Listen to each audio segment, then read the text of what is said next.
Hello friends, I am Radheshyam Kumar. मैं आपके साथ दिल्ली पुलिस का जो फिजिकल है उससे रिलेटेड मेरा पर्सनल एक्सपीरियंस शेयर करूंगा, क्योंकि मैं खुद फिजिकल क्वालिफाई करके आया हूं, जिससे मेरे को एक मेरा पर्सनल एक्सपीरियंस है। ना कि इन यूट्यूबर की जितने तरह बाहर बैठे बैठे आपको कुछ बता रहा हूँ। मैं खुद फिजिकल क्वालिफाई करके आया हूँ। मैं आपको बताऊंगा कि कैसे मैं फिजिकल की तैयारी करता था, कैसे मेरे लॉन्ग जंप होता था, मेरे रनिंग में यहाँ पर कितना टाइम आता था, वहाँ पर मेरे को कितना टाइम लगा, और साथ ही जो डॉक्यूमेंट्स रिलेटेड हाइट और चेस्ट से रिलेटेड है वो भी बातें आपको शेयर करूँगा। तो आप एक बार ज़रूर देखिएगा। देखिएगा, मैं यहाँ पर फिजिकल की प्रिपरेशन कर रहा था। मेरे को इस रनिंग में लास्ट मेरा टाइम आया था 6 मिनट, इससे कम मेरा टाइम नहीं आया। और लॉन्ग जंप है वो मेरा मुश्किल से 14 की लाइन पे पहुंचता था। ये मान लो कि 14 होता होता था, और लॉन्ग जंप तो हो जाता था मेरे यहाँ पर भी। तो मैं वहाँ पर जब फिजिकल देने गया तो सबसे पहले हमें एंट्री मिली 5 बजे। तो एंट्री में कोई वो सीरियल नंबर का अकॉर्डिंग आगे रनिंग नहीं हो रही थी, जो पहले जाओ पहले पाओ वो सिस्टम है। अगर आप पहले एंट्री लेते हो तो आपको पहले चेस्ट नंबर मिल जाएंगे, और आपकी रनिंग सब प्रोसेस पहले होगी। तो हम पहुंच गए थे वहाँ पर। उसके बाद हमारी एंट्री हुई 5 बजे। तो मेरा 5 नंबर ग्रुप था, मेरे से आगे 4 बेंच बन गए थे। मेरे ग्राउंड में 30-30 के बेंच बनाए थे।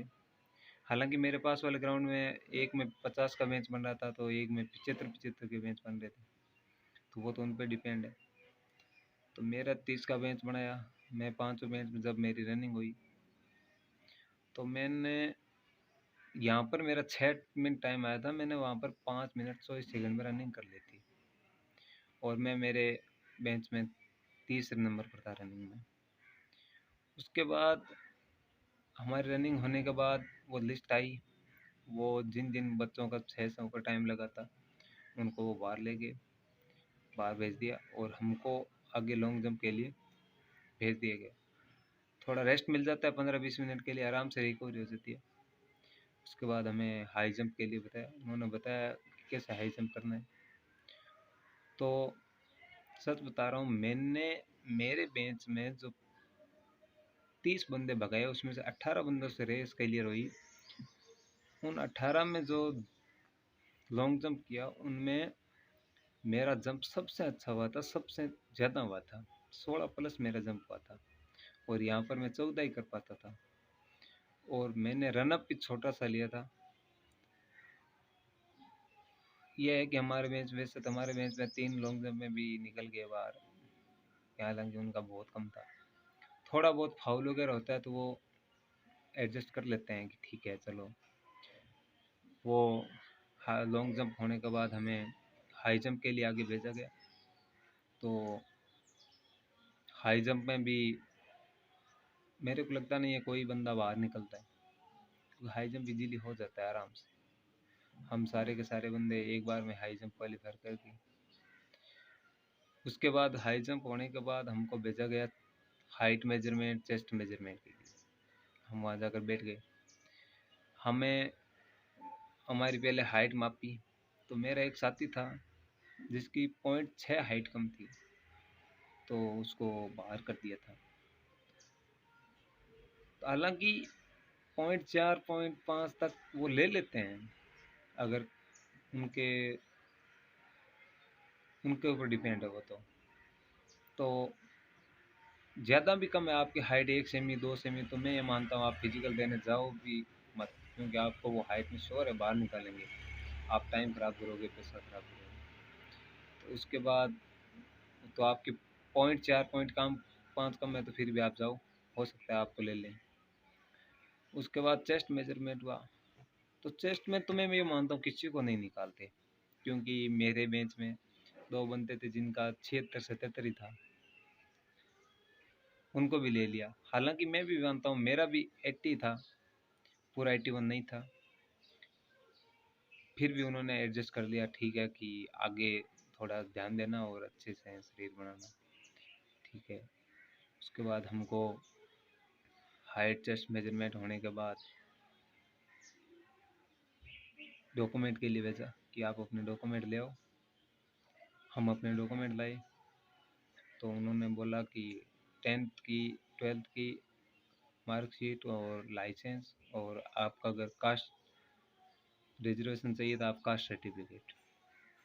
तो हम वो लाए, और ज़्यादा भी नहीं चाहिए। बोल रहे हैं यूट्यूब वाले आपको बोल रहे हैं 4-4 फ़ोटो चाहिए, 4-4 आपको फ़ोटो कॉपी चाहिए, कुछ नहीं है। मैं आपको बता देता हूँ, एक फ़ोटो चाहिए सिंगल, और मार्कशीटें ये है इन सब की ड्राइविंग लाइसेंस की एक एक फ़ोटो कॉपी चाहिए, कोई ज़्यादा नहीं चाहिए। एक एक फ़ोटो कॉपी, और आपको एक फ़ोटो चाहिए वो भी अपने एडमिट कार्ड पे चिपकाने के लिए, और आपको कुछ नहीं चाहिए। और आधार कार्ड की तो कहीं ज़रूरत ही नहीं है, कोई नहीं देखेगा। मैंने गलती से दिखा दिया तो उन्होंने मेरे को थोड़ा फिर वो चिल्ला भी गए कि क्या कर रहे हैं हम इस आधार कार्ड, हमने आपसे मांगा थोड़ी ना जो आगे ला के रख दिया। तो प्लीज़ आप गलती से भी आधार कार्ड उनको दिखाना भी मत, वो मांगेंगे भी नहीं। तो उसके बाद हमारे डॉक्यूमेंट हुए, तो जो कास्ट सर्टिफिकेट था वो उन्होंने वो क्रूशियल डेट दे रखी थी, अगर उसके अंडर का किसी का नहीं रहता तो वो नए पुराने वाले ले तो रहे थे, लेकिन वो वहाँ पर नो लिख रहे थे कि उसके पास क्रूशियल डेट का नहीं है। तो मैं ये मानता हूँ कि शायद उन्होंने वो उन बंदों को जनरल में भेज दिया हो। बाकी तो वो फाइनल में डालने के बाद ही पता चलेगा कि उनको किस कैटेगरी में डाला है, या उनको एक्सेप्ट कर लिया, शायद एक्सेप्ट नहीं किया है। तो उसके बाद हमारा डॉक्यूमेंट हो गए थे। ओरिजिनल तो सिर्फ उन्होंने देखे थे, एक एक कॉपी ले रहे हैं, ओरिजिनल एक बार वो देख रहे हैं। उसके बाद डॉक्यूमेंट होने के बाद हमारी बायोमेट्रिक के लिए हमें भेज दिया था। बायोमेट्रिक हुई हमारी एक एक बंदे की। बायोमेट्रिक के साथ वो हाथ वाला बेल्ट दे दिया कि आपकी बायोमेट्रिक डन है।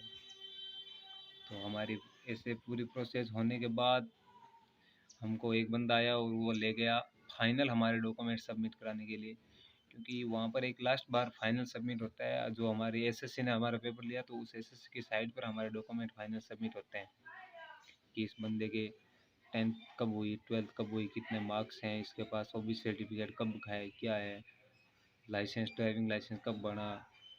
तो वो पूरा वहाँ पर फाइनल सबमिट हो जाता है। वहाँ पर फाइनल सबमिट होने के बाद हम फ्री हुए। वहाँ पर हालांकि टाइम लगता है, क्योंकि हर बंदे के ओरिजिनल डॉक्यूमेंट ऑनलाइन सेटअप करने में थोड़ा टाइम लग जाता है। ऐसे करते करते वहाँ से हम फ्री हुए। इस प्रकार हम फाइनली फिर वहाँ से बाहर आए। तो मैं आपको बताना भूल गया था कि यह है कि हमारी रनिंग है जो पहले 2-3 दिन हुई थी 11-11, 12-1 बजे तक, वैसे नहीं हो रही है। अब 9 बजे से पहले पहले सारी रनिंग कंप्लीट करा देते हैं। मेनली रनिंग होती है, उसके बाद की आगे की प्रोसेस तो ईजी होती है, वो धीरे धीरे हो जाती है। तो रनिंग इतना कोई हार्ड नहीं है फिजिकल, लेकिन आप सोच रहे हो उतना इजी भी नहीं है। अगर आपकी थोड़ी अच्छे से तैयारी की हुई है तो हाँ, आप 1-2 दिन फिजिकल से पहले रेस्ट लीजिए, आपका आराम से इजीली फिजिकल होगा, कोई दिक्कत नहीं है। मेनली बंदे चीप होने के कारण रेस में फेल हो रहे हैं, 1 सेकेंड 2 सेकेंड नैनो सेकेंड इसमें बहुत ज़्यादा फेल हो रहे हैं। तो आपको वहाँ पर अपनी जी जान लगानी है, क्योंकि आपको पता है कि हमारा लास्ट दिन है। उसके बाद ना हमें दौड़ना है ना हमें फिजिकल करना है।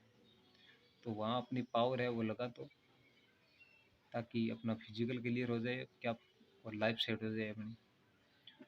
तो गाइज इस प्रकार मैंने जो फिजिकल किया, डॉक्यूमेंट, हाइट टेस्ट, उससे रिलेटेड आपको पूरी डिटेल इंफॉर्मेशन दे दी।